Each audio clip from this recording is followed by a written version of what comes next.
I've owned hundreds of watches containing mechanical movements. In fact, I would say about 99% of all the watches that I have owned contain mechanical movements, and all of the watches that I've owned have owned a variety of different movements. I feel fairly confident that I've had a reasonable range of types of movements in my collection, from super affordable Chinese-made movements that I don't even know where they come from, through to movements from luxury brands that are made in-house. And when I look at all the watches that I have owned, when I feel the watches that have been in my collection, when I consider the different movements that are in those watches, I've come to one realization: that my favorite automatic mechanical movement of all time is the 9000 series movements from Miyota.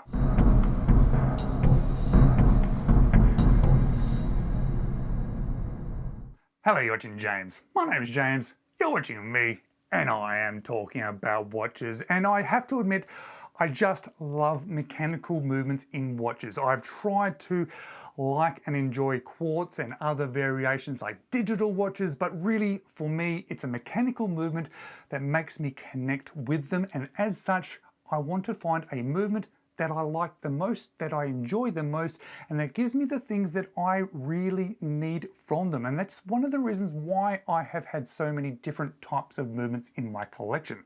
It's also because they just happen to be in the watches that I am purchasing, but what I've been finding more and more as they become more and more readily available in different watches is that the 9000 series Miyota automatic movements are my favorite.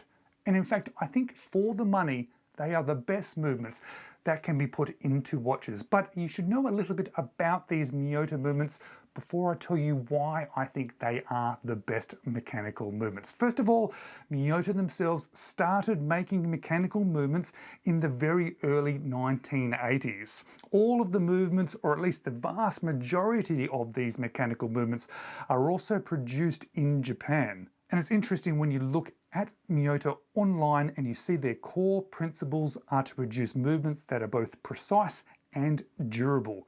And when I say 9000 series, I'm talking a bit about a broad spectrum of movements that Miyota make under this umbrella term that I am using. Firstly, there is of course the 9015, which is their three-hand with a date movement. They also do a slimmed down version of that, the 9019, again a three-hand with a date, but a slimmer version. There's the 9039 three-hand no date, which is one of my favorites. The 9029, which is a three-hand no date open heart. There's a skeletonized version, the 90S5, and they even have a true GMT, the 9075.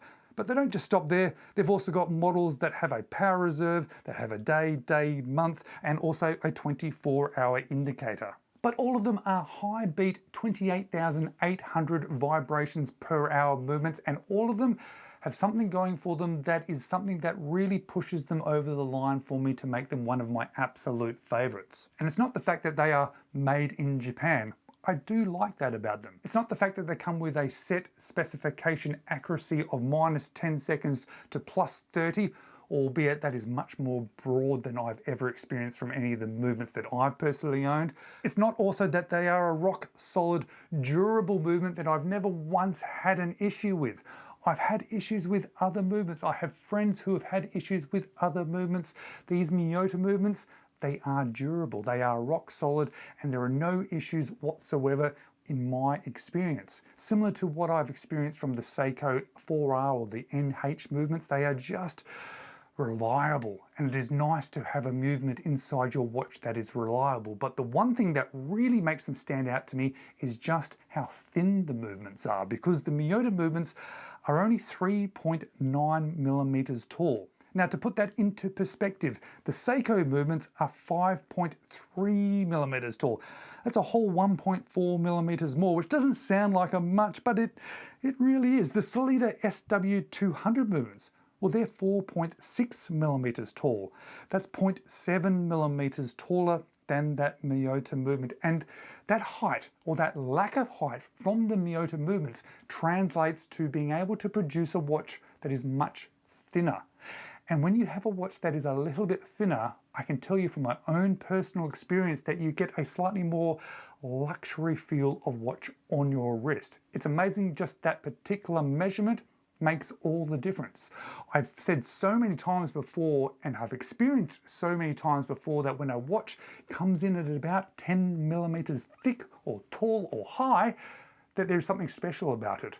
And the watches that come at that sort of height in a reasonable price range all contain these 9000 series Miyota movements. And that is probably the final thing about them that also makes them something special for me, and also makes them something particularly worthwhile considering as the best automatic movements available, is because they are also affordable. They're achievably priced. You're able to get these amazing quality movements into watches and then be able to make them still affordable. Now, I do love all sorts of movements. I'm not against having other movements in my collection, but I just do really love these movements. But that is not to say that they are perfect. In fact, I know I've said this myself, and I know a lot of other people have said about these movements, is that there is one problem about them, and that is the fact that their self-winding rotor only winds in one direction. That then translates to mean that the rotor can spin freely the other way, and that results in a little bit of rotor wobble on your wrist, and you can even hear it. Or at least that's something that we say all the time, but in my own personal experience of now owning dozens upon dozens and dozens of watches containing these movements, is that's actually not really a factor. I've had a couple of watches where I can almost feel it, I maybe almost can hear it, and I have had one watch where I really felt it and I really heard it, but that says something about that watch, not the movement, because all the others that I have had, I haven't noticed. This Erebus has a 9000 series Miyota. I can't hear it. I can't feel it. I don't think this is actually a problem. I think this is something that we say quite often, and it is real, but it really depends on the watch that the movement is within.